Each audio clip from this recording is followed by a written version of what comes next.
It was the early 1800s. Thomas Jefferson was president and slavery was booming. Factory growth was starting to accelerate, and Lewis and Clark were returning from their voyage. Most Americans lived on farms. Then, in the continental U.S., doubled in size between 1803 and 1853. Edgar Allan Poe was born in 1809 in Boston, Massachusetts, baby. Growing up in Boston was tough for Edgar. His family was dirt poor, and at just the age of 3, both of his parents died from the same disease within 2 days of each other. Edgar was then sent to live with his godfather and godmother, Mr. and Miss Allan. Mr. Allan worked as a wealthy tobacco merchant. They went to live in England for about 5 years, and Edgar went to school there too. Following Edgar's education in England, he continued his education at University of Virginia. However, his education at UVA only lasted 8 months because he was so-called a troublemaker. Edgar Allan Poe moved to Richmond and married his 13-year-old cousin, Virginia Clem.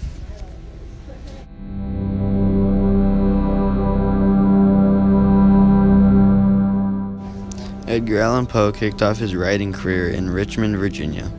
He got work at Southern Literary Messenger as an editor. That did not last long, though. Edgar was a drunk and got fired for alcohol getting in the way of his job too much. So then in 1838, the couple decides to move to Philadelphia, and Mr. Poe got a job at a magazine company. Now it's 1839. Edgar Allan Poe publishes his most famous and well-done story, The Fall of the House of Usher. Edgar Allan Poe published this story while in Burton's Gentleman's Magazine. One of his beliefs and themes in his writing was that all elements of literary work must contribute to the single unified effect or pattern of the work itself. This follows the themes of all his other stories with a dark horror story theme. His dark stories could reflect or come from his rough and dark life. The Fall of the House of Usher starts off with an unnamed narrator. He has received a letter asking for help from Roderick Usher, who lives in the house with his sister. Roderick knew the narrator about a year ago.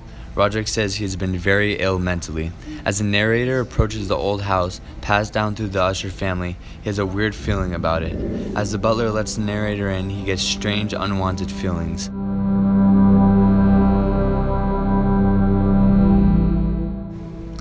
Roderick Usher later finds out that the house has been placed under a curse by a man that Roderick's father murdered.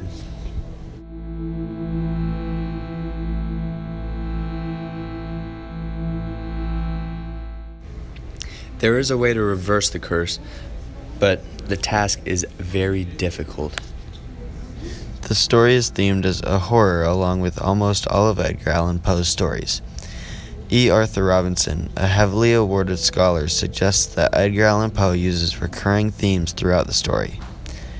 Scholars believe this sets up other aspects of the reading to be introduced easily.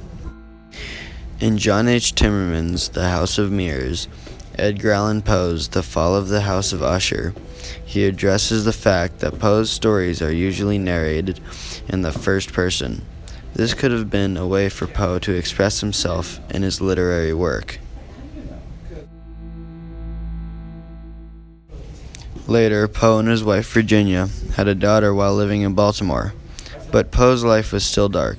Poe's wife passed away, and on October 7, 1849, before Poe re-wed, he disappeared from a party. He was found 4 days later in a gutter. Historians believed that the death was caused by a brain tumor due to his heavy drinking. He died soon after being found in a hospital at the age of 40. The Historic Poe Museum is located in downtown Richmond, Virginia. It has become a popular tourist area for many, an area for people to appreciate his work and his history.